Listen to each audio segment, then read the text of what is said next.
Shri Shri Ras Biharini Ju Ki Jai Ho. Jai Shri Radhe. Sab Vaishnav ko Sadar Saprem Sananda Sadenya. Jai Jai Shri Krishna, Jai Shri Krishna. Today's day 243, Varta 247. The story of Govind Das, one of the Sri Gosaiji's Ashtachap poets. Part 6. Once Sri Gosaiji was in his Baitak in Srinathji Dwar. The time for Srinathji's afternoon or Uttapan Seva approached. Govind Das came up to the temple to have the holy sight of the Lord. He saw that Srinathji's turban was coming undone at the end that tucks into the folds. Srinathji was trying to tie it correctly. Govind Das was very good at tying turbans, and he asked Srinathji, "O Maharaj, why does your turban keep coming undone?" Srinathji said to Govind Das, "Will you please adjust my turban properly?" Govind Das entered the inner chamber and adjusted and tightened up the Lord's turban. At that moment, Sri Gosaiji arrived there. Srinathji's priest told him, "O Maharaj, Govind Das has touched Srinathji. His turban needs adjusting," and so he entered and did so. Sri Gosaiji heard this but passed no comment. The priest again spoke up. "The temple's apparas has been compromised." Then Sri Gosaiji spoke out. "Srinathji can in no way be polluted by Govind Das's touch. Please now make the evening offerings." This was Sri Gosaiji's command. Prakash. Why? At all times, when Srinathji is with Govind Das, he plays with him, hugs him, and sits on his back. Srinathji's and the temple's apparas state of purity can therefore never be compromised by his touching Govind Das. Thus Govind Das is a Brahmin, and so Govind Das is a Brahmin, and so there is no compromise of the Vedic rules and limitations. Govind Das was a recipient of great grace and an accomplished Vaishnava. Part 7. Once, Sri Gosaiji was standing in the temple courtyard just in front of the Lord's inner chambers, and he was singing songs about the Lord's pastimes. Sri Govardhanaji threw a pebble at Govind Das's back. He did this once and then again twice. Govind Das then turned round and with his fingers threw a pebble back at Srinathji. Srinathji was very surprised. When Sri Gosaiji turned around and looked, he saw Govind Das standing there, but no one else. Sri Gosaiji said, "Oh, Govind Das, what did you do? What did you just do?" Govind Das replied, "Oh Maharaj, he is your son, so it's okay for him to throw, but not for me, punishable son of another, just a worm. He has thrown 3 pebbles at me. Look at my back." He showed Sri Gosaiji his back and said, "It is all play. There is no room for anger." Hearing this, Sri Gosaiji kept quiet and went to begin dressing and adorning Srinathji. Govind Das began to sing his kirtans again. And in this way, Govind Das was constantly engaged in play with Srinathji. Govind Das received so much grace from the Lord and was an accomplished Vaishnava, dear to the Lord. Part 8. Once in the spring season of Vasanta, Sri Gosaiji was offering Srinathji a pan brida after the lunchtime seva was complete. Govind Das was standing just in front of the Lord's inner chamber, singing his praises in the Vasanta Dhamar mode. He composed a new Dhamar and sang Dhamar Rag Kalyan. "O my lovely young lord of Sri Govardhan, your eyes are wide and lovely. You wear a garland of silver and flowers on your chest, which enchants all the maidens of Vraja. As you play, you go to where the gopis pass to fill their water pots. You topple the pots down from their heads. None of them manage to fill them at the water's edge. O son of Nanda, fun is the game of yours as you get in their way. Their hearts are filled with bliss as they get to gaze at your lotus feet. Your beloved Sri Swaminiji mixes sandal paste and red powder and takes it in her hands, ready to daub you with it. She approaches you slowly and reddens your cheeks before you can run away. O upholder of the Giriraj mountain."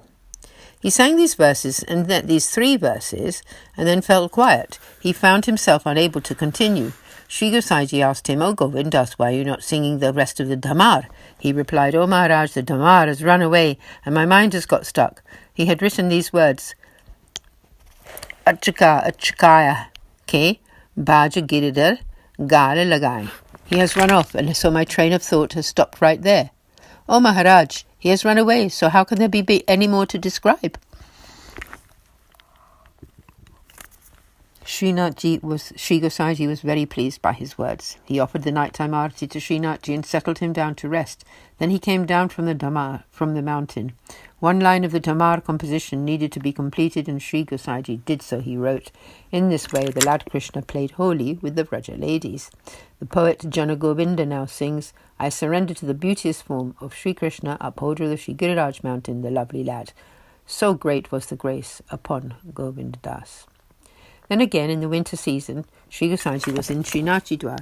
Once Srinathji, Govind Das and some cowherd lads were all playing together under the trees at Shamdak near Pujani. Sometimes Srinathji would climb up the tree and sound his flute, and in this way call all his cowherd friends to come. Not far from Shamdak there is a sitting place under a tree where Govind Das would sit and compose his songs. Sri Thakurji was sitting in Shamdak, and all his cows were grazing on the deep green grass in the forest all around. At that time, Sri Gosaiji bathed and then ascended Sri Giriraji for the afternoon seva. Srinathji said to Govind Das, "I am going to go up to my temple now. It is time for my afternoon services. If Sri Gosaiji does not see me in my place, then what will he say? He will ask me where I have been. So I am going."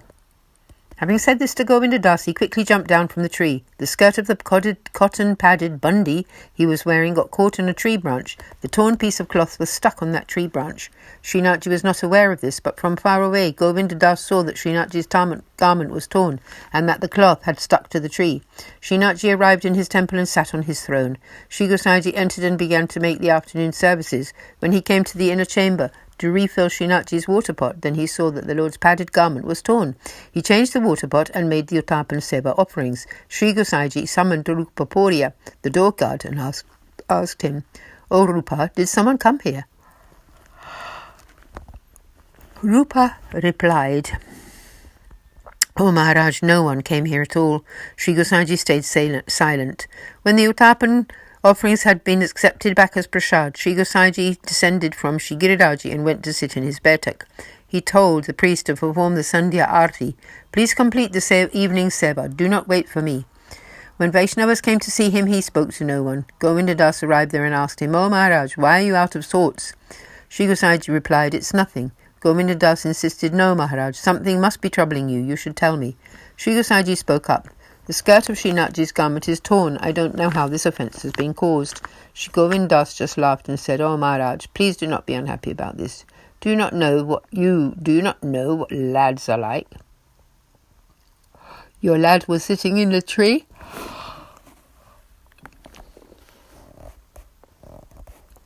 When you bathed and went up to the temple, he jumped down from the tree. That piece of cloth from his bundi got stuck on the branch of a tree.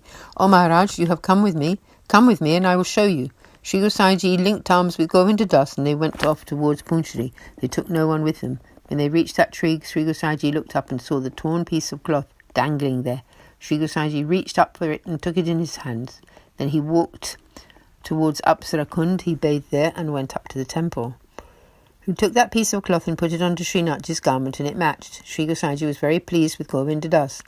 He then stood before Srinathji and smiled. Srinathji smiled back at him.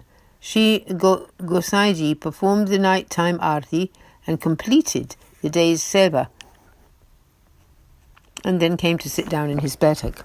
Some more Vaishnavas came and sat before him. Govinda Das also came there and sat close to him. Sri Gosaiji said to the Vaishnavas, "Is there anything you wish to say?" They all kept quiet. Sri Gosaiji announced, "We must think of some plan so that Sri Govardhan Nathji is not bothered like this." After pondering some more, he told the priest and all the other sevaks, "From this day on, you will sound the conch 3 times. After that, you will pause before opening the doors of the temple." Govinda Das was very pleased to hear this. Such was the grace upon him. So dear was he to the Lord. Pausing the Vartaji for the moment here. Tomorrow we will listen to part 10 of Shri Govind Das Ji's story, Varta. आज के आनंद की जय, श्री गोसाई जी की जय, जय जय श्री राधे जी, जय श्री राधे।